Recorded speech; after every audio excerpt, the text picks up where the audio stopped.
تەواوی ئەندامانی سەدر لە ئەنجومەنی نوێنەرانی عێراق دەستیان لە کار کێشایەوە و موقتەدا سەدریش زۆرینەی بارەگا و دامەزراوەکانی سەر بەڕەوتەکەی داخست. کاندیدەکەشیان بۆ پۆستی سەرۆکوەزیرانی عێراق کشایەوە. لەسەر داوای سەرۆکی ڕەوتەکەیان تەواوی ئەندامانی فراکسیۆنی سەدر لە ئەنجومەنی نوێنەرانی عێراق دەستیان لە کار کێشایەوە و دواتریش لەلایەن محەممەد حەلبوسی سەرۆکی ئەنجومەنی نوێنەرانی عێراق داواکەیان پەسەند کرا.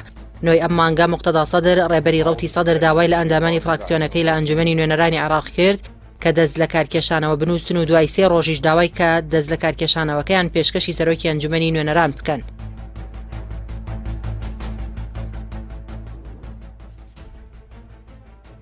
ڕێبەری ڕەوتی سەدر ڕایگەیاندووە لە بەرامبەر ئەو ماوەکەمەی کە پێشکەشیان کردووە سوپاسی پەرلەمانتارانی فراکسیۆنی ڕەوتی سەدر دەکەم و خوای گەورە پاداشی چاکەیان بداتەوە. هەروەها سوپاسی لایەن هاوپەیمانیەکانمان لە هاوپەیمانی ڕزگارکردنی نیشتیمان دەکەم لە بەرامبەر ئەو هەڵوێستە نیشتیمانیی کە نیشانیان داوە. لای خۆیەوە سەرۆکی ئەنجومەنی نوێنەرانی عێراق محەممەد حەلبوسی دەست لە کارکێشانەوەی پەرلەمانتارانی فراکسیۆنی ڕەوتی سەدری پەسەند کرد.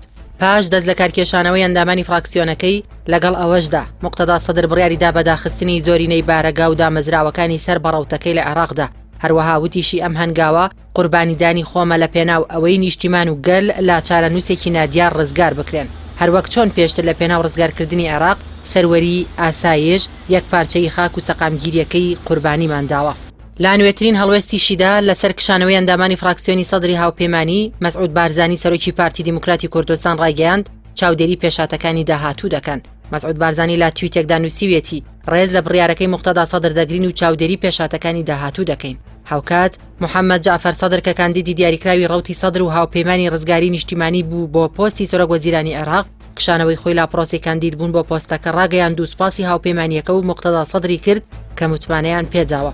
ماوەی 8 مانگە هەڵبژاردننی پێشوەختەی ئەنجومەنی نوێنەرانی عێراق ئەنجام دراوە، بەڵام بەهۆی بەردەوامبوونی ناکۆکیەکانی نێوان لایەنە سیاسیەکان نەتوانراوە حکوومەتی نوێ پێک بهێنرێت.